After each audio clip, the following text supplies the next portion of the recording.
Discover where every voice finds its home. VoiceTube.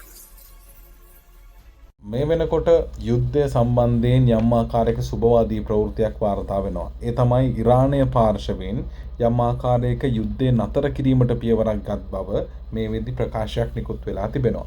ඒත් සමගාමීවම Sputnik මාධ්‍ය රුසියානු මාධ්‍ය වාර්තා කරනවා ඉරාන ආධ්‍යාත්මික නායකයාගේ උපදේශකයා විසින් සිදු කරනු ලබන ප්‍රකාශයක්. ඒ තමයි no third country meddling in the Strait of Hormuz allowed.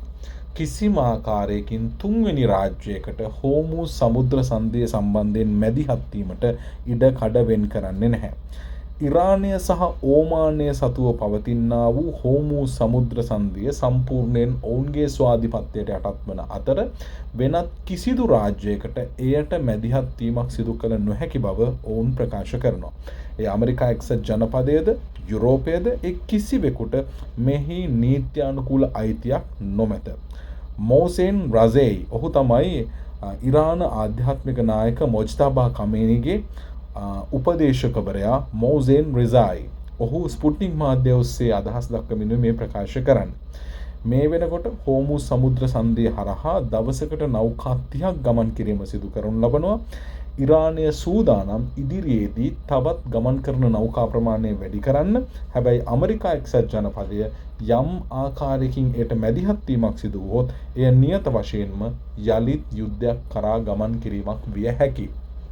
ඒ නිසා හෝමුස් සමුද්‍ර සන්ධිය සම්බන්ධයෙන් ඉරානයට සහ ඕමානයට හැරෙන්නට වෙන කිසිදු පාර්ශවයකට තීරණ ගැනීමට බලයක් නොමැති බව ඉරානය පාර්ශවයෙන් මේ වෙද්දි නිවේදන නිකුත් කර තිබෙනවා. ඒ වගේම දැනට වාර්තා වන තොරතුරු වලට අනුකූලව යම් ආකාරයකින් යුද්ධය තාවකාලිකව නතර කිරීමක් පිළිබඳ සාකච්ඡා පවතිනවා. ඊශ්‍රායලය මේ වෙද්දි ඇමරිකා එක්සත් ජනපදයේ සමගින්ද සාකච්ඡාවල නිරත වී ඇති බවට තොරතුරු වාර්තා වෙනවා.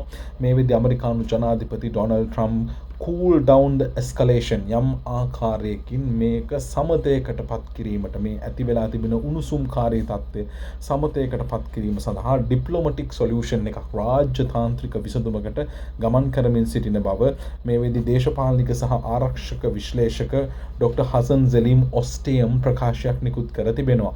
නෙතන්යාහුට දැනුම් දීමක් කරලා තිබෙනවා ඇමරිකාව පාර්ශවයෙන් මේ යුද්ධය තවදුරටත් පවත්වාගෙන යන්නට එපා. මේ මිලිටරි ඔපරේෂන් එක නතර කරන්න. ඇමරිකාව මේක කලින්ම ප්‍රකාශ කළත් එයට කන්දීමක් සිද්ධ වෙලා තිබුණේ නැහැ. කෙසේ වෙතත් ඇමරිකා එක්සත් ජනපදය යම් ආකාරයකින් මෙහිදී මැදිහත්කරුවෙකු ලෙසින් දෙපාර්ශවයේ සමතයකට පත් කිරීම සඳහා මේ වෙද්දි පියවරගෙන තිබෙනවා.